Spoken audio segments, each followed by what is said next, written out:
Bueno, pues buenas tardes, prácticamente ya, no es todavía la 1, pero buenas tardes a todos, bienvenidos a este ciclo, un año más, gracias por acompañarnos. También hay algunas personas que nos pueden seguir online porque hemos proporcionado un enlace de Zoom, así que bienvenidos a todos. Y bueno, pues un año más, por tercer año, celebramos este ciclo que denominamos El genio femenino que cambia el mundo. Este es un ciclo que organizamos en colaboración desde el Instituto de Estudios de la Familia, en colaboración con el Instituto de Humanidades, con Pastoral, con la Unidad de Igualdad, un conjunto de institutos y departamentos que organizamos este acto, utilizando, yo creo que la expresión afortunada de San Juan Pablo II, el genio femenino. El genio femenino del que él fue un gran impulsor, como sabéis, y que escribió una preciosa carta a las mujeres, y también la Mulieris Dignitatem. Y de ahí entresacamos, cuando iniciamos este ciclo, en su primera edición, pues pensamos que era una edición, como os digo, un título afortunado, ¿no? Que luego hemos subtitulado Con grandes mujeres de la historia. Este ciclo se enmarca, además, este año, y eso sí que es una novedad, en lo que hemos denominado Semana Universitaria, una semana que desde el CEU pues hemos querido hacer una propuesta distinta a lo que venimos escuchando. Por eso hemos titulado a esta semana Por una feminidad distinta y hacia una reconstrucción de la mujer, frente a todo lo que venimos oyendo culturalmente, en noticias, socialmente, pues desde aquí, como parte de una reflexión universitaria y una propuesta para pensar juntos, pues proponemos en esta semana, y en esta semana pues está habiendo distintos actos. Ayer hubo uno en Montepríncipe que titulamos Mujeres que dan vida. Hoy tenemos de grandes mujeres de la historia, y mañana tenemos un café coloquio entre profesoras y alumnas, que están invitados también hombres, pero lo hemos titulado Café Coloquio, con la pregunta de si nos representa el feminismo de hoy, y es, pues entre otras cosas, de lo que vamos a hablar. Con eso, pues quiero invitar a todos y trasladar también, bueno, pues lo que supone esta semana, ¿no? El pensar de una forma universitaria con una propuesta distinta, y creemos que muy bonita. Por eso, desde hace años nos venimos pues atreviendo a dibujar a grandísimas mujeres, ¿no? Haciendo memoria, porque creemos que es muy bueno hacer memoria, mirar esas mujeres, esas grandes mujeres de la historia, recordar sus figuras, ver qué nos dicen hoy, y ya os digo, es el tercer año, y nos hemos atrevido a dibujar en otros años, ni más ni menos que, por ejemplo, a Santa Teresa de Jesús o a Isabel la Católica, entre otras. Así que, pues, este es el sentido de este acto. Nos convoca, por tanto, la memoria y la actualidad de las 4 mujeres que ahora voy a deciros, y voy a pasar a presentar a los profesores que me acompañan, y por eso pues me estoy muy bien acompañada en esta mesa, y voy a presentaros a los profesores que van a empezar a dibujar a estas 4 mujeres que nos proponemos este año. Vais a tener detrás la ilustración de la foto, imagen de ellas, para que, bueno, pues ver su memoria y su imagen. Y empezamos quiero dar las gracias a la universidad, que nos permite organizar este acto, y a todos los institutos que colaboran, y también un agradecimiento muy especial pues a estos queridos profesores de la casa, que voy a empezar a presentaros y que nos acompañan, que siempre nos dicen sí, que algunos repetimos en pedirlo, y que son pues colaboradores del Instituto de la Familia, de Pastoral, del Instituto de Humanidades, y profesores, yo creo que muy queridos todos ellos en nuestra casa. Así que yo creo que también los que asistís tenéis el privilegio de poder escucharles, y nosotros desde la organización pues el agradecimiento. Pues para empezar, os voy a presentar a todos y luego ya voy dando la palabra a cada uno de ellos. En primer lugar os presento a Marga Baldón, que es profesora de Historia Antigua, es doctora en Historia, y tiene sus líneas de trabajo, para que los que no la conocéis, aunque me consta que hay algunos alumnos suyos aquí, pues son la diplomacia en el mundo antiguo y los ritos de guerra y de victoria en el mundo heleno. Ella es directora de la revista Gladius, y ha sido colaboradora en antiguas ediciones también de este mismo ciclo. A Mar, cuando buscamos una mujer antigua, pues le pedimos a Mar, y esta es la segunda vez que participa, así que te agradecemos mucho, Mar, que nos acompañes. Y Mar nos va a dibujar, nos va a hablar de la figura de Egeria. Enseguida le doy la palabra. Por otro lado, nos acompaña aquí a mi lado Giovanni Colomati, que es profesor... Colamati, perdóname. No pasa nada. Ha pasado muchas veces, no pasa nada. Ya estoy acostumbrado. Pues disculpa, profesor de Historia, es doctor con mención internacional, es de nacionalidad italiana y ha defendido una tesis doctoral en cotutela desde la Universidad de La Sapienza, dirígeme Giovanni, con la Universidad San Pablo CEU. Sus líneas de estudio son la monarquía hispánica y anglosajona y la idea de imperio en la Alta Edad Media. Así que muchas gracias también, Giovanni, por acompañarlos, y él nos va a hablar de Juana de Arco. Por otro lado, aquí a mi izquierda tengo a Ondina Vélez. Ondina es médico y compatibiliza la medicina, el ejercicio de la medicina en la sanidad pública, y es profesora de nuestra universidad también, es doctora en medicina. Y Ondina ha trabajado mucho en temas relacionados con sexualidad, con aborto, con salud sexual y reproductiva. Es una gran colaboradora nuestra del Instituto de la Familia, le pedimos también muchas cosas y le hemos pedido ni más ni menos que nos dibuje. Hemos oído hablar últimamente mucho de la figura de Isabel Zendal con la creación del hospital, y entonces le hemos pedido a Ondina, como médico, pues que nos hablara de la figura de Isabel Zendal. Y por otro lado, pues tenemos por último al profesor Elío Gallego. El profesor Elío Gallego es catedrático de Filosofía del Derecho, es director del Centro Cefas, que la semana pasada pues hemos tenido aquí un gran congreso dedicado a Europa y a la renovación cristiana de Europa, que se ha dirigido desde Cefas. Y el profesor Elío Gallego tiene muchas publicaciones sobre diferentes temas, os leo algunas de ellas, sobre representación y poder, sabiduría clásica, libertad política, tradición jurídica y derecho subjetivo, estado de disolución, autoridad y razón, son algunos de los títulos. Y me consta que a Elío pues le hemos pedido una figura que le va a apetecer mucho dibujar, que es Hannah Arendt. Así que, como veis, pues bueno, estoy extraordinariamente acompañada para este acto y sin más y con el agradecimiento a todos, pues doy la palabra a Mar.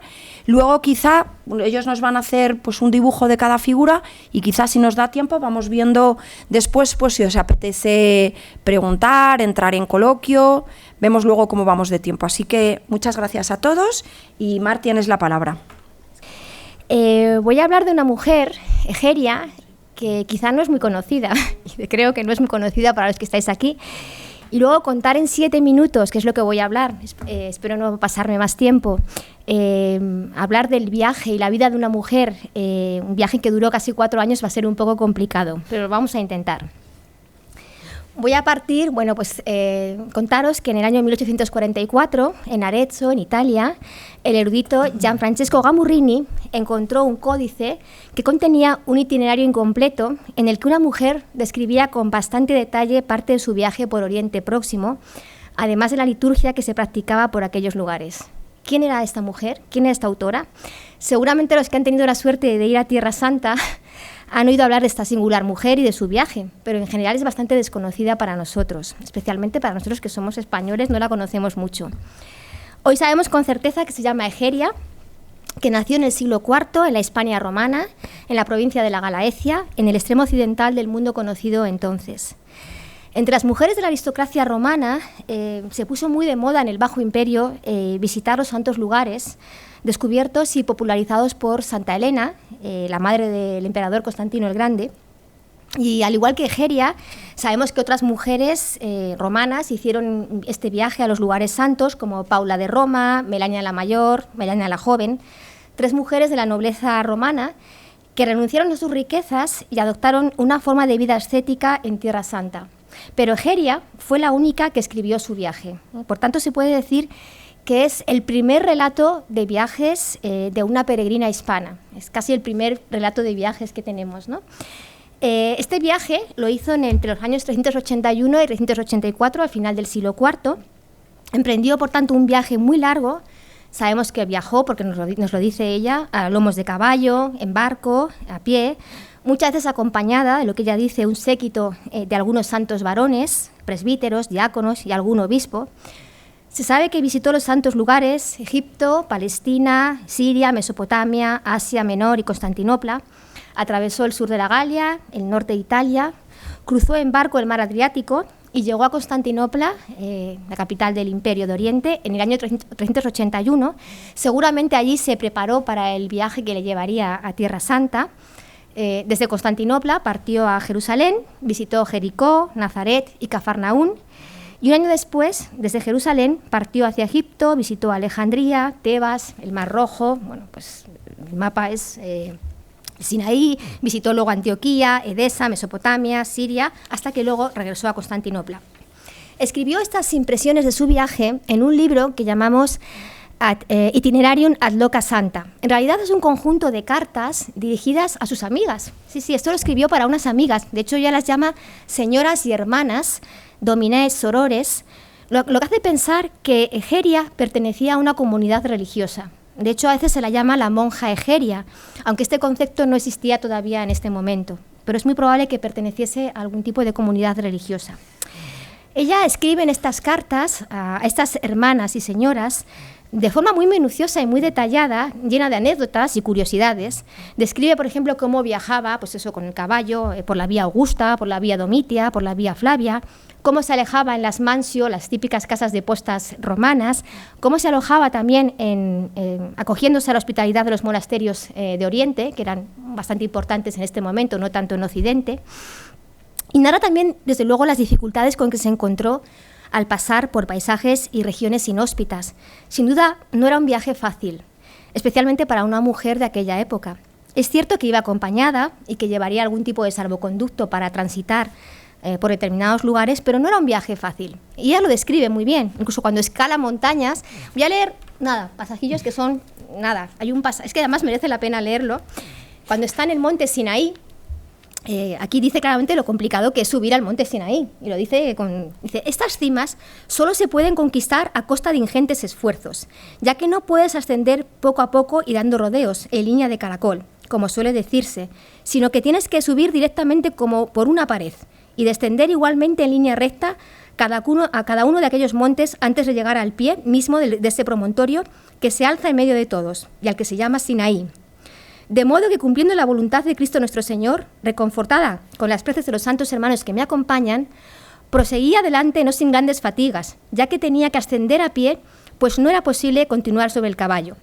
Pero el cansancio apenas hacía mella en mí, y si no acusaba la fatiga, ello se debía, en buena medida, a que al fin veía cumplirse mi deseo, según la voluntad divina. De manera que hacia la hora cuarta ganamos la cumbre de aquella montaña santa de Dios, el Sinaí. Como han visto, en este cuaderno de viajes redacta con bastante naturalidad y con expresiones sencillas en un latín vulgar y coloquial que se hablaba entonces, y revela que era una mujer verdaderamente piadosa, porque esto es lo que realmente le movió a hacer y le decidió hacer este viaje, porque habla también de cómo asiste a ceremonias, describe la liturgia con todo detalle, pero al mismo tiempo una mujer decidida, una mujer valiente y sin duda una mujer viajera en el sentido más pleno de la palabra, porque es propio del viajero el ansia de saber y la curiosidad. Y ella en algún momento se describe a sí misma: yo, como soy muy curiosa, empecé a preguntar. Era una mujer curiosa. Una de las muchas anécdotas, porque refiere muchas anécdotas, dice que el obispo de Segor le sugirió visitar el lugar donde se encontraba la mujer de Lot, convertida en estatua de sal, tal y como relata la Biblia. Egeria escribió a sus amigas, palabras textuales: «Creedme, venerables señoras, cuando nosotros inspeccionamos aquel paraje, no vimos la estatua por ninguna parte. No puedo engañaros». Vamos, que no nos vamos a engañar, que no vio ninguna estatua de sal, y lo dice claramente: aquí no hay ninguna estatua de sal.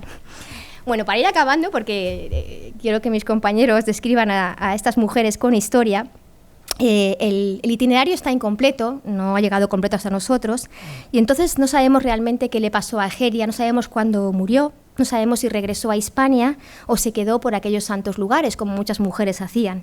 Sabemos que en marzo del 384 partió hacia Constantinopla, visitando algunas tumbas de mártires y monasterios a lo largo de Mesopotamia y Siria.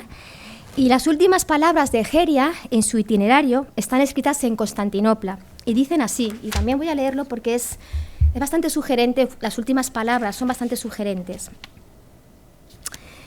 Desde este lugar, Constantinopla, señoras mías, luz de mi vida, mientras despachaba estas letras a vuestra caridad, ya abrigaba el propósito de, en nombre de Cristo nuestro Señor, viajar hasta el Asia, concretamente a Éfeso, para venerar el sepulcro del santo y bienaventurado apóstol Juan. Ahora bien, si después de eso sigo con vida, si puedo llegar a conocer otros lugares, yo misma en persona, si Dios se digna otorgármelo, daré cumplida cuenta a vuestra caridad. Y si otros planes se apoderan de mi ánimo, os lo haré conocer a través de estas cartas. Por vuestra parte, señoras mías, luz de mi vida, dignaos tenerme en vuestra memoria, tanto si continúo dentro de mi cuerpo como si por fin lo hubiese abandonado. En definitiva, creo que estas últimas palabras de Egeria, en este relato de viaje, en estas cartas, creo que revelan claramente que era una mujer singular en su tiempo. Hablamos del genio femenino que cambia el mundo. Yo creo que lo que cambió a Egeria fue este viaje, ¿no? El viaje excepcional, es lo que realmente la transformó, ¿eh? Y ella nos lo ha transmitido a través de este relato, a través de estas cartas.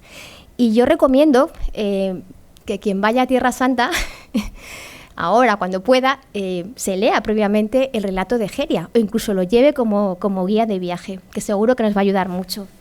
Y ya para simplemente acabar, 3 siglos después de la vida de Egeria, un abad, Valerio del Bierzo, escribiendo unas cartas a sus monjes, puso a Egeria como un modelo de mujer fuerte, decidida, piadosa, y se lo ponía como modelo a los monjes a los que escribía. Y él escribía: la bienaventurada Egeria, con la llama del deseo de la gracia divina, con el sustento de la majestad del Señor, emprendió un largo periplo por todo el orbe, con todas sus fuerzas y con un corazón intrépido. Por tanto, una mujer bastante intrépida. Y ya para terminar, pues eso, recomiendo que leáis el itinerario de Egeria, que se lee muy fácil, la verdad es que es un libro pequeño y bastante fácil de leer. Este libro de Mujeres Viajeras de la Antigüedad, que también no solamente, y Egeria no fue la única, y luego incluso yo sabéis que siempre recomiendo novelas. Hay una novela de Ana Muncharaz, El viaje de Egeria, una novela preciosa, por cierto, muy bonita y muy recomendable, que recoge muy bien el espíritu de esta mujer. Pues muchas gracias. Bueno, como tenemos poco tiempo, pocos minutos, y como Juana de Arco, con respecto, es un poco más conocida que Egeria, en este caso, o sea, que pertenece a la cultura popular, a la cultura pop, realmente no voy a hablar de quién fue, sino más bien voy a poner otra pregunta, y es ¿quién es ahora, hoy, en 2022, Juana de Arco? Y vosotros me habéis pedido hablar aquí participar este ciclo sobre grandes mujeres de la historia, imagino también para ver si podemos sacar de alguna manera un ejemplo, ¿no?, de Juana de Arco para las mujeres de hoy en día. El problema es que si nos metemos un poco en el mundo de hoy, si nos metemos simplemente a hacer una investigación, una búsqueda online, nos daremos cuenta que Juana de Arco, lo siento mucho, excepcionaros, pero hoy en día no se considera un icono femenino, ya que en realidad Juana de Arco hoy en día es el nuevo icono de todo, sobre todo de la identidad transgender, no binary, o como he descubierto yo en estos días que no conocía, un nuevo tipo de identidad de género, supongo que sea una identidad de género, que es el crossdressing, es decir, el vestirse como la persona del otro sexo. Entonces, si leemos un poco de estos artículos que encontramos en los blogs, vemos como todos hablan de lo mismo. O sea, dan esta idea de Juana como una antepasada, ¿no?, como alguien que comenzó algo que hoy en día ha llegado a su culmen, y que claramente lo hizo en la Edad Media, que es la edad oscura por excelencia, con lo cual fue claramente, de alguna manera, este recuerdo de Juana como transgender o crossdressing ha sido borrado. Ella tuvo que hacerlo a pesar de la sociedad del tiempo, y que, por supuesto, otra cosa común a la mayoría de estas páginas, por supuesto, la Iglesia Católica, que, como sabéis, ha hecho de Juana de Arco una santa, de alguna manera ha hecho la vista gorda sobre todo el tema del vestirse, ¿no?, del hecho que Juana se vistiese como hombre. Ahora, como somos una universidad, la universidad es un lugar de saber y conocimiento y de búsqueda de la verdad, es justo también hacer un poco de contexto y ir a estudiar. Yo no soy un experto en Juana de Arco, como habéis escuchado, yo me ocupo más bien de España y de Inglaterra. Para mí Francia de alguna manera es un campo de estudio nuevo, pero Juana de Arco es un personaje importante que todo historiador tiene que conocer, entonces me he puesto a estudiar. Y he visto que haciendo un poco de contexto, bueno, nada de todo esto es verdad, es cierto. Quiero decir que la historia de Juana es particular. Juana tiene dos procesos. El primer proceso es el proceso hecho por la mano de los ingleses, pensado con la intención de matar a Juana, o sea, mandarla a la hoguera. Y es un proceso claramente político y politicizado. Y sabéis, en esta ocasión, una de las acusaciones que se hace a Juana es justamente el hecho de haberse vestido como un hombre. Porque eso sí, Juana se vestía como un hombre. Y esto efectivamente en la Edad Media podía ser un problema porque había una serie de leyes, de las cuales si quieres más adelante hablamos, que son leyes de costumbres, se llamaban leyes suntuarias, que impedía a una mujer de vestirse como hombre, pero también impedía a un hombre cierta extracción social, por ejemplo, de vestirse de rojo, ¿no? O sea, es una cosa más bien de costumbre.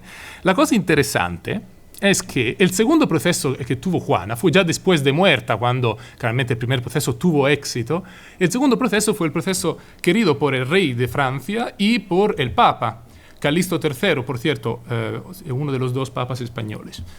Y Calixto III quiso revisar el proceso anterior para saber si se había aplicado bien o no el derecho canónico y claramente se descubrió que el primer proceso quedaba totalmente invalidado. Y la cosa interesante es que ya en las actas de ese segundo proceso, que a diferencia del primero recoge muchísimos más testigos, muchísimas más deposiciones, queda claro que el hecho de que Juana se haya vestido de hombre y luego haya llevado armadura, no en ninguna manera era visto por la Iglesia del tiempo, estamos hablando de la media del siglo XV, como un problema. De hecho, y a mí esto me gusta de alguna manera subrayarlo, cuando Juana será santificada, y Juana será santificada mucho después, Juana fue santificada en 1920, es decir, hace 100 años, o sea, hace nada. Esta cosa del vestirse en realidad sigue estando presente en el personaje Juana Santa, Santa Juana. Yo tengo aquí, no lo voy a leer porque es largo claramente, pero la carta apostólica con la cual Benedetto XV, que para entendernos es el Papa de la Primera Guerra Mundial, el Papa del tremendo exterminio, ¿no? Inútil exterminio, como llama la Primera Guerra Mundial, también es el Papa que canoniza a Juana de Arco. Y aparece bien 3 veces el hecho de que Juana se hubiese vestido de hombre. Y la cosa no es condenada por la Iglesia, sino que en realidad se da una explicación al por qué Juana se viste de hombre. Y con esto luego voy cerrando, pero durante el primer proceso, el proceso decimos injusto, el proceso inglés, como sabían los jueces ingleses de que no tenía una auténtica autoridad eclesiástica porque no eran un tribunal eclesiástico canónico, decimos así, decidieron utilizar el ataque a la cuestión del vestuario como cuestión puntual. De hecho, hay un momento donde se le pide a Juana abiurar, firmar una abiura, ¿no? Una renuncia, decir que todo lo que había dicho era falso. Y en esta renuncia, que se obliga a firmar bajo tortura, hay que decirlo, en esta renuncia pone por escrito claramente que Juana no puede volver a vestirse como un hombre, se tiene que vestir como una mujer. Juana, bajo tortura, firma y la mandan en la cárcel, la condena a cárcel perpetua. Después de 5 días, bueno, a lo mejor una semana o así, pocos días, Juana vuelve a vestirse como un hombre. Y por esto la llevan, y dice que la abiura que le habían hecho firmar era un falso, que le habían pedido bajo tortura. Y sabéis por qué Juana vuelve a vestirse como un hombre. Esto lo dicen las actas del segundo proceso, el proceso que invalida el primero, y lo repite Benedicto XV, 500 años después, en la epístola con la cual la canoniza. Porque vestirse como un hombre para ella era la manera para defender su virginidad. No lo he dicho, pero Juana, antes de empezar a ser Juana, es decir, de meterse a la cabeza de las fuerzas francesas contra los ingleses, había hecho voto de castidad y de virginidad a la Virgen María. Y se había dado cuenta que era mucho más fácil sobrevivir dentro de un campo militar si te disfrazabas como hombre. Un poco porque los hombres te respetan más, en general. Al fin y al cabo es siempre la Edad Media. Y en segundo lugar, porque esto le permitía preservar su virginidad. Entonces, la cosa interesante, ¿cuál es? Que hoy en día se nos presenta una imagen de Juana como una mujer, como, no sé si yo diría una mujer, como una persona que vive, ¿no?, en una sociedad que le impide ser lo que quiere ser, que no es ser mujer en este caso, sino ser crossdressing, no binary, porque esto es el icono actual. Sin embargo, lo que parece claro desde el principio es que ella quería vivir su virginidad, que en este caso hace de ella la mujer, fémina, y el hecho de vestirse de hombre servía para protegerlo. Y la cosa interesante es que esto dijo la Iglesia en 1456, es decir, unos 20 años después de la muerte de Juana, y esto dijo exactamente la Iglesia 400 años después, 500 años después, en 1920, cuando la canonizó. Y entonces, todo esto viene porque con Carmen hemos tenido un pequeño problema, porque al principio había esta imagen que veis detrás, como en el cartel, que imagen a mí me encanta, es una imagen del principio del siglo XX, 1909, el mismo año en que se beatificó Juana, por cierto, y es una Juana como todos nosotros la imaginamos, en armadura. Ahora, luego, por alguna razón, hemos cambiado la imagen y la imagen viene ahora de Juana sin armadura. Yo me he enfadado diciendo, no, Juana tiene armadura. Tiene que tener armadura. No hagamos que por... lo que yo digo es, tenemos mucho cuidado que por decir que nuestra Juana es diferente a la que se presenta actualmente, renunciemos al elemento básico de Juana. Juana es una mujer en armas. Y esto lo dice también, no lo voy a leer porque es un poco largo, pero el último párrafo, Benedicto XV, cuando dice, Juana es santa porque Dios le dijo de tomar las armas, tomó las armas y luchó con devoción, con fe y para claramente lo que era su país, en este caso, que era Francia. Pero nuestra Juana no es nuestra Juana, punto, porque tampoco quiero dividir el mundo en nuestro y no nuestro, pero Juana es una mujer en armas y el hecho de que sea una mujer en armas no la hace menos santa, todo lo contrario. Entonces, como yo he querido aprovechar de estos pocos minutos para ser extremadamente provocativo. Se me oye, ¿verdad? Bueno, pues también agradecer que me hayáis invitado a hablar de Isabel de Zendal. Isabel Zendal, una gran desconocida, hasta que Isabel Ayuso la propuso como titular del Hospital de Emergencias Isabel Zendal, en plena pandemia del año 2020. Lo cierto es que Isabel Zendal yo ya conocía un poco de ella porque había visto la película de 22 ángeles, que precisamente esta imagen viene de esa película, creo. Es una película que os recomiendo, que se basa en un libro de Ángeles Custodio de Almudena Arteaga de 2010, pero simplemente si os fijáis las fechas nos hacemos una idea de que realmente Isabel Zendal, algunos sabréis un poquito de ella por estas nuevas historias que nos han contado, pero son muy recientes. Cuando yo vi la película Isabel Zendal en el año 2019, me parece, pensé, porque a mí en la carrera de medicina nadie me ha hablado de esta mujer. No solo nadie me ha hablado de esta mujer, sino que nadie me había hablado en la carrera de medicina de la expedición Balmis, que ahora hablaré de ella. Realmente es todo un descubrimiento como mujer española y también del papel de España en la historia de la humanidad. Por eso cuando me habló Carmen de hablar de Isabel Zendal pensé, pues me encanta, porque soy una admiradora de ella. Y para definirla diría primero que la podemos definir como mujer gallega, que yo también tengo orígenes gallegos, madre y enfermera. Son las palabras que definen a Isabel de Zendal. Y además desconocida. Ella nunca buscó ningún tipo de ser famosa. En ningún momento se imaginó que hablaríamos de ella pues, tantos años después. Sin embargo, es curioso porque mientras en España nadie sabíamos nada de Isabel de Zendal, ya en 1950 la OMS la declara primera enfermera en misión internacional. Y en México, en 1975, hay un premio Isabel de Zendal que se da todos los años a un mejor premio de investigación. Y en Puebla hay una escuela de enfermería, que también tiene ya muchísimos años, que lleva su nombre.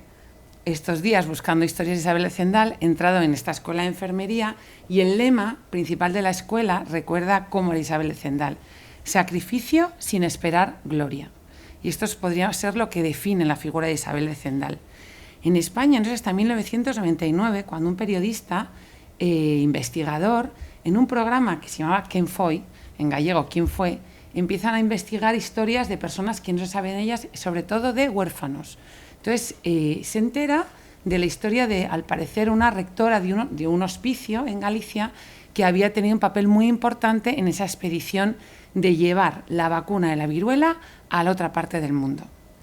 Empieza a investigar y es gracias a este periodista investigador como investigando, buceando en todos los archivos de las parroquias y de los hospitales de la iglesia del momento, podemos tener una idea, una visión de quién era Isabel de Zendal.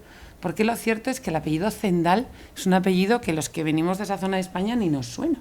Entonces había incluso un rumor de que no era española, sino que había tenido un padre inglés o que se había casado con un inglés. Nada más lejos de eso. ¿Quién era Isabel de Zendal? Pues es una gallega que nace en 1773, sí, en Órdenes, una pequeña aldeíta de La Coruña, que está entre La Coruña y Santiago de Compostela, en una familia de 9 hermanos, típica familia rural pobre de Galicia, como eran la mayoría de las familias gallegas hasta hace muy poco. Por eso Galicia decían, qué gran tierra que tiene tantos inmigrantes que van a América. En América decían eso de Galicia. ¿Cómo será de grande Galicia si aquí hay tantos gallegos? Y lo digo con orgullo gallego. Lo cierto es que Isabel de Zendal, de esta familia en la que murieron gran parte de sus hermanos al nacer, era una niña que sí que iba a la escuela parroquial a aprender. Iba a la escuela parroquial a aprender, están los registros parroquiales, pero cuando tiene 13 años muere su madre de viruela y la mandan a trabajar a La Coruña a una casa, como pasaba entonces y como ha seguido pasando hasta el siglo XX. En esta casa se dan cuenta de la gran calidad que tienen y la proponen para trabajar en el Hospital General de Caridad de La Coruña. Ella es madre soltera en 1783, con 20 años, pero eso no es impedimento para que la admitan a trabajar como aprendiz de enfermera. Todos estos datos son muy importantes porque muchas veces siempre se habla de la historia pasada como una gran discriminación de las mujeres.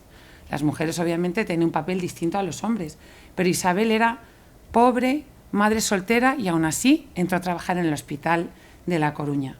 Allí trabaja durante 7 años y es promovida para ser la rectora del hospicio, de la inclusa de La Coruña, en el año, perdonad, es que es 1800, porque al hablar igual se me van las fechas. En el 1800 se convierte en la rectora de una institución llevada por monjas, pero ella iba a ser la encargada de la administración y de ayudar a las monjas en el cuidado de los niños. Esta institución, pues era una institución muy pobre, como todo, y además en pleno momento de desamortización. Isabel se encuentra con un hospicio en el que todos los años entraban 1000 niños, más o menos 2 niños a la semana, de una ciudad de 20.000 habitantes, donde no tenían ni casi alimentación para dar a estos niños y tenían que pedir a familias que se llevaran a los niños para darles lactancia a las madres de las aldeas y así pagaban a estas madres. Era una manera de aportar cierto dinero a las familias y una manera, por otra parte, de que los niños tuvieran más salidas. Lo cierto es que estamos en pleno momento de la viruela. Durante el siglo XVIII morían en Europa 400.000 personas al año de viruela. La viruela ha sido una de las enfermedades infecciosas de mayor mortalidad en el mundo y no ha sido erradicada, según la Organización Mundial de la Salud, hasta 1980, es decir, antes de ayer. Se considera la viruela erradicada. Cuando se empieza a descubrir la vacuna de la viruela, que es la primera vacuna, había conocimientos de que había posibilidades de pasar la viruela y los que pasaban la viruela se quedaban inmunes. Y había intentos de virolización.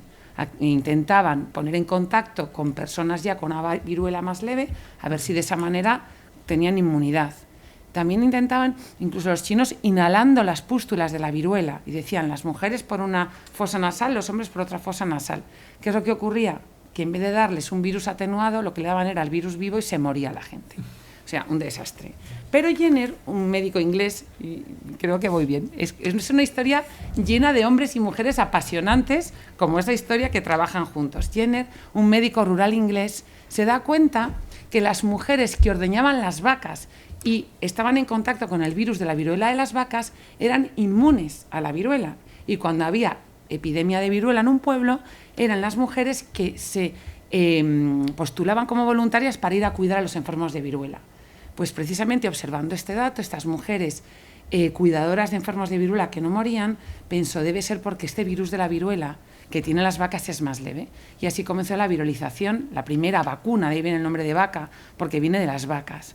Entonces, el primer niño al cual le pone y prueba fue un niño, el hijo del jardinero, que con 9 años una lesión que tenía una de estas cuidadoras de vaca, como si fuera una lesión de viruela en la mano, pero no del virus de la viruela humano, sino del virus de la viruela de la vaca, que en las personas provoca una viruela mucho más leve, coge una secreción de la pústula y le hace un corte a este niño y se lo transmite. Pasa una enfermedad muy leve y al cabo de 10 días el niño está curado. No solamente demuestra esto, sino que además después le transmite el virus de la viruela humana y no muere. De esa manera, en el 1796 es aprobada esta vacuna como una vacuna verdadera para la viruela. 1796. ¿Cuándo se inicia el proceso en el cual tenemos a nuestra querida Isabel de Zendal? Pues solamente unos años más tarde, en el 1803, muy poquito después de que la vacuna de la viruela en Inglaterra sea reconocida como tal, Balmis, un médico cirujano español, convence a Carlos IV para que aporte fondos suficientes para llevar la vacuna de la viruela no solo a territorio español, sino a los territorios españoles ultramar, y llevar la vacuna de la viruela a América y a Filipinas. Es una gran expedición que se llama la Real Expedición Filantrópica de la Vacuna o la Expedición de Balmis, y en esta expedición se transmite esta vacuna de la viruela hasta América. ¿Cuál era el problema? Que no se podía transmitir en ningún soporte no vivo. La vacuna de la viruela tenía que ir en personas vivas, porque al llegar a las zonas de calor moría. Era un virus vivo, atenuado, que había que transmitirlo, mantenerlo vivo. Se les ocurre que la mejor manera para transmitirlo es gracias a niños que no hayan pasado la viruela. Y es así como empieza esta gran expedición donde niños y mujeres, lo más, podríamos decir en aquel momento, lo vulnerable, pero por otra parte lo más preciado, transmiten el virus de la viruela hasta América. La expedición parte el 30 de noviembre de La Coruña, en el María Pita, muchas mujeres que han influido en la historia, y estos 37 expedicionarios, de los cuales 22 son niños y hay una sola mujer, que es Isabel de Zendal, su encargo fundamental era velar por los niños, porque los niños tenían que llegar vivos.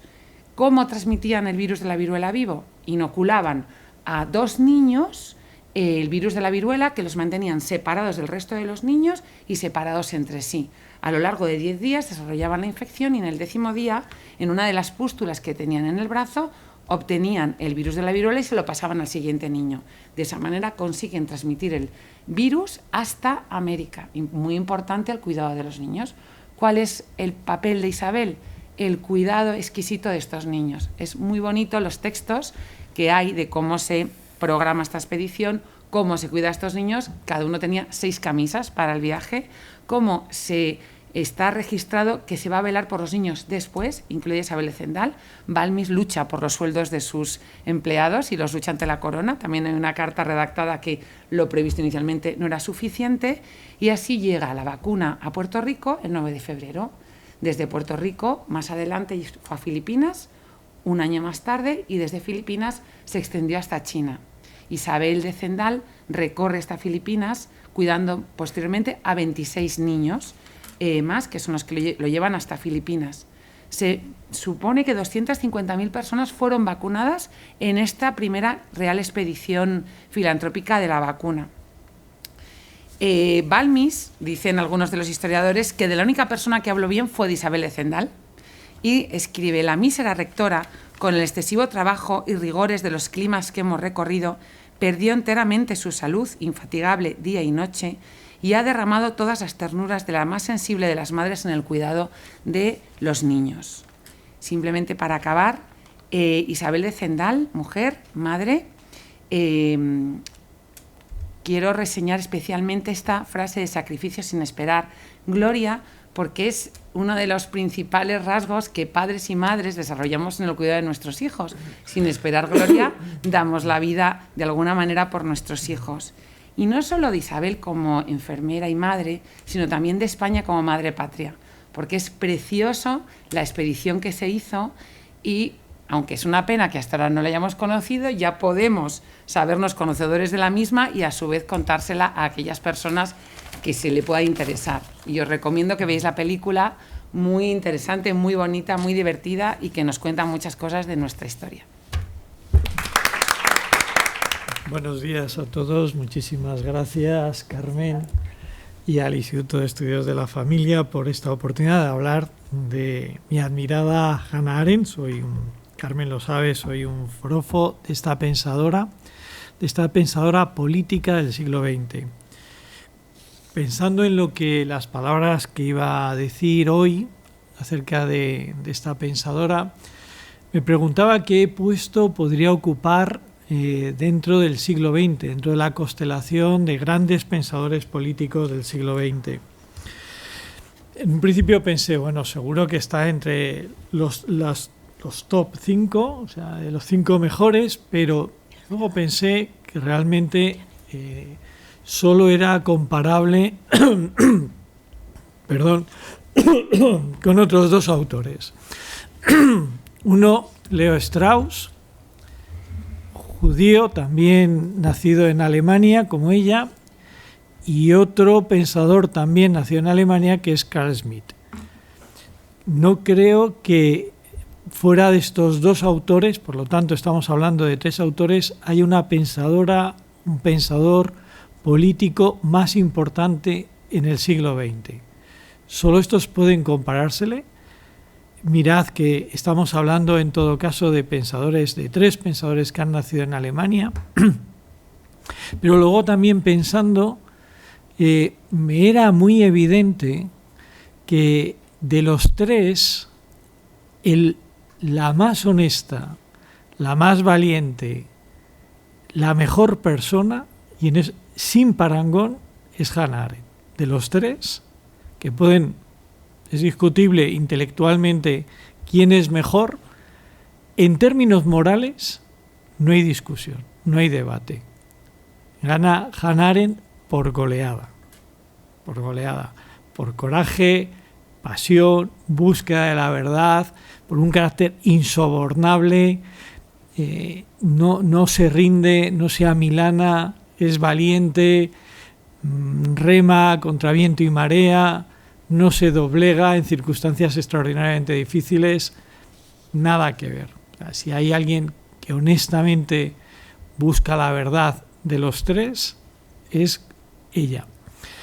3 autores, 2 hombres y una mujer, como digo, la mujer gana por goleada en términos morales, que están los 3 marcados por lo que, digamos, es la gran tragedia de la Alemania del siglo XX, por el ascenso de Hitler al poder, los 3, de un modo muy distinto. Hannah Arendt, de origen judío, ahora diremos algo biográfico, algunas notas biográficas de ella, pues tiene que emigrar, lo mismo que Leo Strauss, igual, judío, tienen los 2, huyen, se ven obligados a salir de Alemania y optar por el exilio, y ambos recabarán su vida y retomarán su vida en Estados Unidos ya hasta su muerte. Carl Schmitt, por el no judío, alemán de ascendencia no judía, en cambio el ascenso de Hitler le lleva a engañarse acerca de la bondad, de la idoneidad del nacionalsocialismo y de que eso pudiese suponer una respuesta válida para Alemania, de tal manera que tiene unos años, muy pocos, en que se afilia al Partido Nacionalsocialista Alemán. La verdad es que toda Alemania está marcada por este hecho, y bueno, es una herida que, como bien sabéis, llega hasta nuestros días. Apunto algunas cositas biográficas. Hannah Arendt nace en Hannover el 14 de octubre de 1906 y fallece en Nueva York el 4 de diciembre de 1975. Crece en Königsberg en el seno de una familia judía asimilada. Estudia filosofía, teología y griego en Marburgo, donde conoce a Martin Heidegger. Acude a sus clases. Atención, porque aquí está no un pensador político, es simplemente un pensador, pero aquí sí, casi sin discusión, podemos decir que con Martin Heidegger, alemán también, nos encontramos con el mayor pensador, ya sin adjetivos, del siglo XX. Martin Heidegger, lo mismo que con Carl Schmitt, se deslumbra con el ascenso del nacionalsocialismo de Hitler, también se afilia al partido y es rector de la Universidad de Berlín, nombrado por Hitler. También, al poco tiempo, hay que decirlo, se arrepiente de ello. ¿Dónde está aquí la cosa? La cosa está en que Hannah Arendt se convierte en la amante de Martin Heidegger y mantiene una relación primero sexual y luego ya solo afectiva, hay que decir que hasta el final de sus días. Y a mí es una cosa que me llama muchísimo la atención, la cuento porque no deja de ser curiosa. Incluso cuando tiene ahí esa edad, que ya veis que murió relativamente joven, Hannah Arendt nunca retiró el retrato de Martin Heidegger de su mesa de trabajo. Y, bueno, ni su primer marido ni su segundo marido plantearon un problema. A mí esto se me escapa, pero bueno, lo cuento así. Fijaos que también de los nombres que he dicho, esto va a parecer un poco el hola, pero he mencionado también a Leo Strauss, judío, como Hannah Arendt, diferente a Hannah Arendt porque Leo Strauss desde el principio fue un militante sionista, por decirlo de alguna manera se hizo nacionalista judío casi desde el principio. En cambio Hannah Arendt solo toma conciencia y se identifica con el judaísmo con el ascenso de Hitler al poder. Mientras los judíos no son perseguidos en Alemania, a ella su condición judía le es absolutamente irrelevante, no forma parte de su vida y, como digo, solo por solidaridad, cuando empiezan los judíos a ser perseguidos, ella entra en una organización judía sionista. Pero bueno, os decía, se cuenta que Leo Strauss, cuando conoce a Hannah Arendt, intenta ligar con ella y Hannah Arendt le da calabazas. Si viéramos la fotografía de Leo Strauss entenderíamos bien por qué.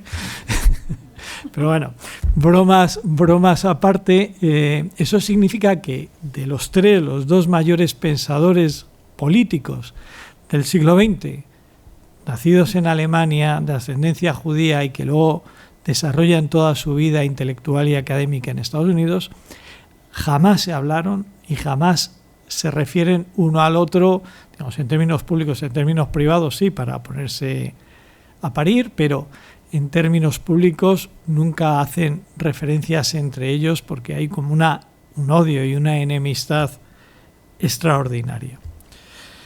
Bien, la directora de la tesis es Karl Jasper, sobre el concepto de amor de San Agustín, que tendría mucha influencia, es un pensador que tendrá mucha influencia en nuestra pensadora. ¿Qué ideas políticas tenía Hannah Arendt? Pues mirad, hay que decir que no es fácil ubicarla, no es fácil etiquetarla. Y para eso me voy a basar en un diálogo que ella tiene en 1972 en Toronto. Es un congreso, una reunión de intelectuales, donde ella es de algún modo la protagonista. Fijaos, 1972, ella fallece en 1975, o sea, le quedan 3 años de vida. Y uno de estos intelectuales, por favor, pensad el ambiente de los años 70, mediados de los 70, es un ambiente profundamente izquierdista, muy, muy influido por el marxismo. Y todos los que la rodean, incluso sus amigos, todos son de izquierdas y muy, como digo, influidos por Marx. Entonces, uno de ellos, Morgenthau, le pregunta: ¿qué es usted? ¿Es usted conservadora? ¿Forma parte de los liberales? ¿En cuál de las opciones actuales se encuadra usted? Quiere que se moje. Y Hannah Arendt contesta: no lo sé. Realmente no lo sé. Ni lo he sabido nunca. Y supongo que nunca he asumido una de esas posiciones. Usted sabe que la izquierda piensa que soy conservadora. Y los conservadores piensan a menudo que soy de izquierdas, o que voy por libre, o vaya usted a saber qué. Debo decirle que el asunto me deja completamente indiferente. No creo que de esta manera las verdaderas cuestiones de este siglo vayan a recibir ninguna luz, sea del tipo que sea. No pertenezco a ningún grupo. El único grupo al que ha pertenecido ha sido, como usted sabe, a los sionistas. Pero eso, naturalmente, se debió exclusivamente a Hitler. Y fue solo entre 1933 y 1943. Luego rompí con ellos. Los sionistas ofrecían la única posibilidad de defenderse como judío y no como ser humano. Hacer eso último me parecía un gran error, pues si a uno le atacan por ser judío, debe defenderse como judío. No se puede decir, perdone, pero no soy judío, soy un ser humano. Esto es una sandez. Y este tipo de sandez me rodeaba por todas partes. No quedaba otra posibilidad, aunque entré en la política judía, aunque no realmente en política. Entré a hacer trabajo social y con ello me vi también de algún modo vinculada a la política. Y ahora añade, nunca fui socialista, nunca fui comunista. Mi medio familiar era socialista, mis padres eran socialistas, pero yo no lo he sido nunca. Nunca he pretendido algo semejante, así que no puedo responder a la pregunta. Y continúa. No he pertenecido nunca a los liberales. Se me pasó por alto el enumerar todo lo que no he sido. Nunca he sido partidaria del liberalismo. Recién llegada a este país, Estados Unidos, escribí un artículo sobre Kafka en mi inglés de entonces, muy vacilante, y la Partisan Review buscó a alguien para que lo pusiera en un inglés correcto. Cuando fui a la redacción para este asunto, leí el artículo y me encontré en él la palabra progreso. Les dije, ¿qué significa esto? Esta palabra yo no la he usado. Entonces, uno de los redactores se fue al cuarto de al lado, donde estaban sus colegas, dejándome sola, y le oí decir en un tono atribulado, pero si ni siquiera cree en el progreso. Esta es nuestra autora. Nunca creyó en el progreso. Jamás. Jamás. ¿Y esto qué significa? Esto significa que para ella la historia es siempre una aventura abierta, una aventura indeterminada, donde se pone en juego la libertad de las personas. Por lo tanto, no está escrita, no está definida el sentido de la historia. No está escrita. Y no está dicho que la historia siempre y en todo vaya necesariamente de peor a mejor o de más a menos. Es más, en términos de pensamiento político, la historia moderna puede ser descrita como la historia de una pérdida, de una carencia, de algo que hemos dejado en el camino, que hemos olvidado. La categoría que para Hannah Arendt va a utilizar para esto que se ha perdido va a ser la de la libertad política. Nosotros en la sociedad moderna abundamos, por decirlo así, en una libertad que es una libertad privada, es decir, del individuo concebido como individuo, en su vida en sociedad, con otros, en su capacidad de autodeterminación y de autonomía frente a otros. Pero ya no es la libertad de un pueblo que se reúne para hablar, para decidir, con categorías de discurso político, de tomas de decisiones. Y para Hannah Arendt esta es una pérdida muy importante, porque la dimensión de lo político es una dimensión que perfecciona, cumple y completa lo humano. De tal manera que en este sentido nuestra libertad privada es una libertad privada de algo que es importante y valioso y que ella encuentra precisamente en los griegos. Ella es una gran reivindicadora y es por decir así, es una lectora especialmente lúcida e inteligente del pensamiento de los griegos, también de los latinos, también de Roma, pero es verdad que ella se va a encontrar especialmente a gusto entre los griegos y va a rescatar para actualizar, para reproponer esta idea de libertad política, porque ella mantiene que una libertad solo privada y por lo tanto que está fuera de esta dimensión de la esfera de los grandes asuntos públicos que a todos conciernen, es un empobrecimiento gravísimo. Por lo tanto, ella, por un lado, hace un trabajo de erudición, pero también hace un trabajo no solo erudito, no solo académico, sino que intenta transmitirnos el valor de estas cosas. Ella es una reivindicadora de esta libertad política. En su momento también reivindicó la Constitución norteamericana, que en gran medida bebe de estos valores. Pero ya solo quisiera, para ir terminando, destacar el carácter de coraje e insobornable lealtad con la verdad que, como decía al principio, caracteriza su vida. Ella, cuando un comando israelí en los años 50 captura al que podría ser tercero o cuarto en la línea de la jerarquía nazi, que se llama Adolf Eichmann, y se lo llevan a Jerusalén para hacer un juicio sumarísimo, ella pide ir allí de corresponsal para seguir ese juicio y lo que ve le hace descubrir cosas que no se esperaba, cosas muy desagradables que ya escribió en un libro que le atrajo muchos sinsabores, muchas amarguras, y que podéis encontrar también en una película magnífica que por favor no dejéis de ver, que se titula tal cual Hannah Arendt.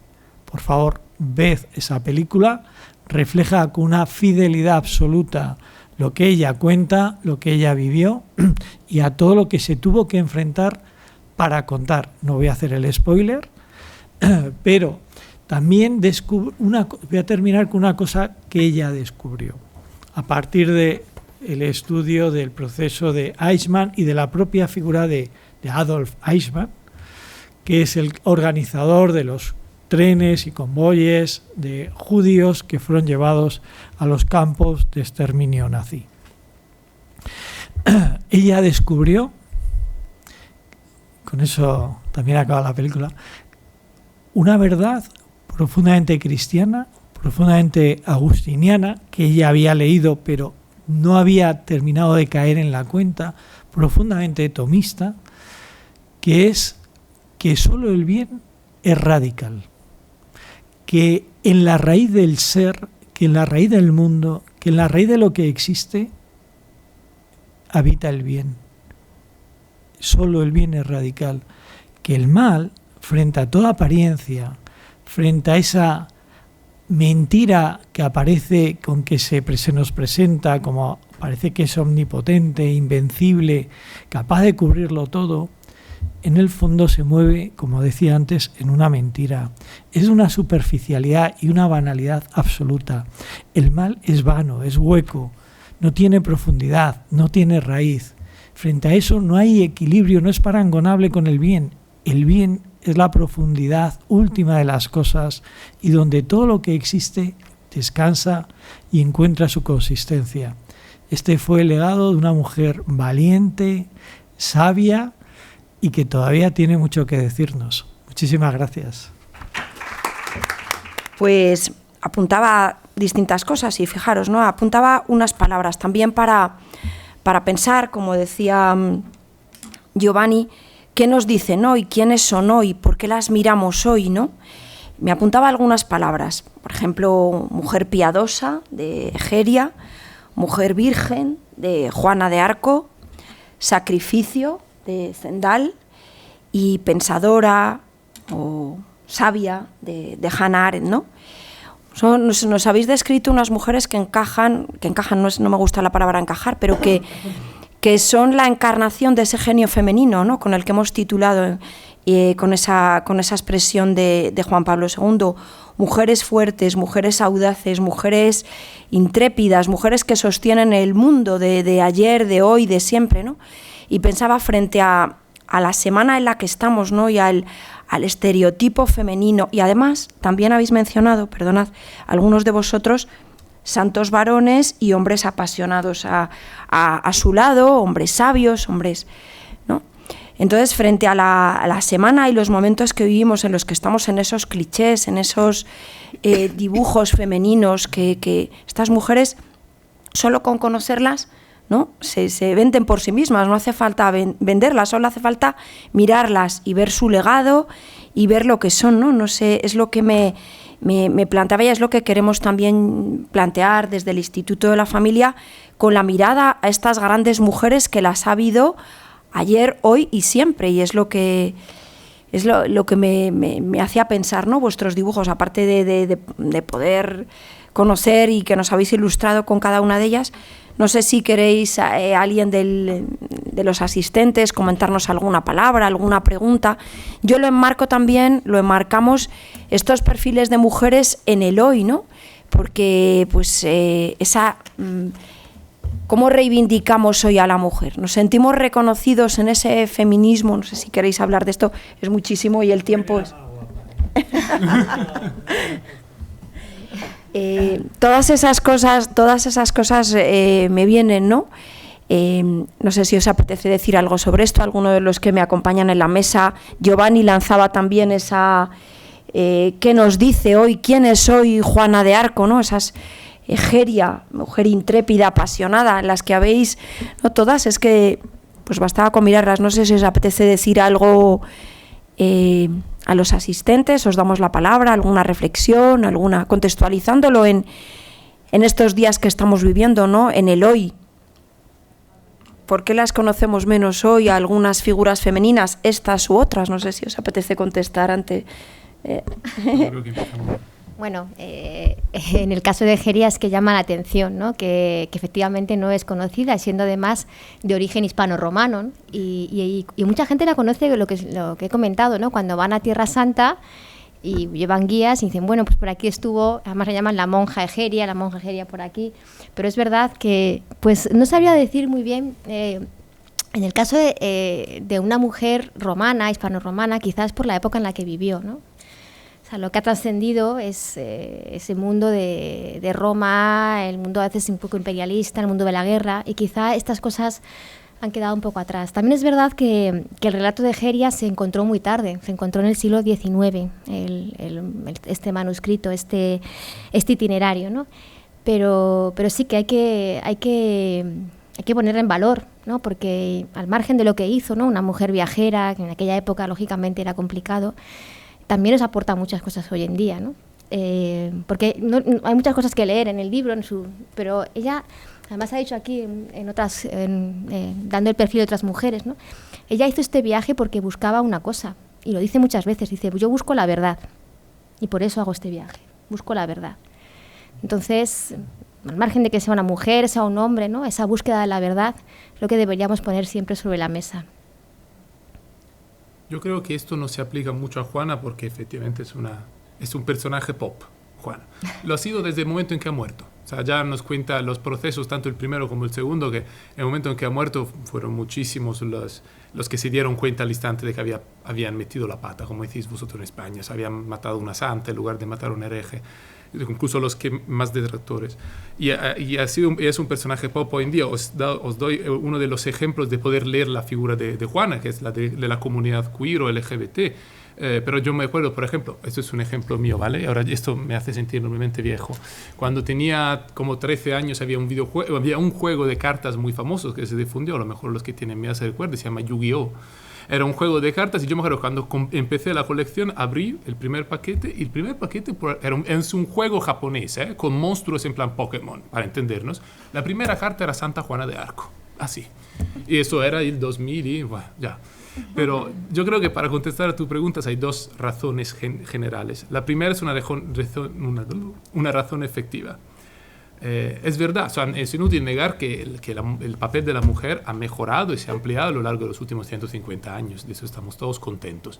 Esto pero hace que en los precedentes miles y miles de años, efectivamente, las mujeres tenían más dificultad, en la gran mayoría de las sociedades, más dificultad a acceder a la instrucción y entonces a poder escribir, y si quieres dejar huella tienes que escribir. Y por lo tanto también a recubrir cargos importantes, y si quieres dejar huellas, tienes que haber recubierto cargos importantes para que alguien se recuerde de ti. Luego, la segunda razón, yo creo, es también una cuestión de sensibilidad. Nosotros ahora estamos buscando, y es justo, exacto, estamos buscando grandes figuras femeninas en el pasado. No siempre en el pasado se buscaban grandes figuras femeninas, porque la sensibilidad de aquel tiempo era que no era tal que interesase estas figuras, simplemente. Entonces es muy bueno el trabajo que estamos haciendo nosotros aquí, porque es verdad que por la sensibilidad del tiempo no era tan importante, o por lo menos no teníamos esta necesidad, ¿no? Entonces estamos de alguna manera haciendo un trabajo de restauración, de recuperación, mejor, más recuperación que restauración del pasado, creo, ¿no? ¿Apetece decir algo? Pues yo quiero comentar de Isabel en concreto. Es una vida ordinaria que hoy en día sabemos que era extraordinaria. Y lo que me gusta de su figura es que es como la figura de miles de hombres y mujeres que aparentemente pasan desapercibidos, pero que tienen un papel trascendental, como por ejemplo, si indagáis en la historia de vuestras familias. Que no conozcamos lo que ocurrió en el pasado no quiere decir que no ocurriera, porque hoy en día a veces tenemos una visión muy negativa del pasado, sin negar que ha habido circunstancias de desigualdad en cualquier momento de la historia. Yo no diría que ahora hemos mejorado muchas cosas, pero que no se ha erradicado el mal, sería una ingenuidad. Cada momento de la historia tiene sus circunstancias que superar. Entonces, la vida de una persona como Isabel de Zendal, pues ella en ningún momento buscaba un puesto de responsabilidad para ser famosa. Lo que buscaba era hacer bien lo que tenía que hacer. Y eso ahora sabemos que fue extraordinaria, pero como multitud de hombres y mujeres en el pasado. Entonces, a veces tenemos una visión como muy negativa de las mujeres, no se sabe nada de ellas porque estaban marginadas. Bueno, estaban donde querían estar, entre comillas. La mayoría estaban donde les había tocado estar, como nos pasa a los que estamos aquí, en esta misma sala.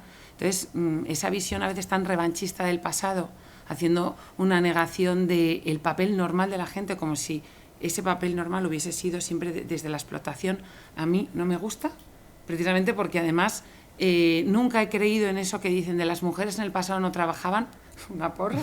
O sea, porque precisamente yo que vengo de familia gallega, cuando me he visto embarazadísima a dar clase a las 8 de la mañana o en una guardia, pensaba en mis bisabuelas que estaban en el campo. Entonces, eso de que la mujer no trabajaba, pues ha sido un grupo muy reducido de mujeres burguesas en 1 o 2 siglos. El resto de las mujeres, y en la antigüedad aristócratas, pues trabajaban, como nos toca a todos, hombres y mujeres. Entonces, yo más bien me gusta este papel porque ella, sin ser importante, lo ha conseguido, pero que no quiere decir que no fuesen importantes esa gente que no conocemos su historia.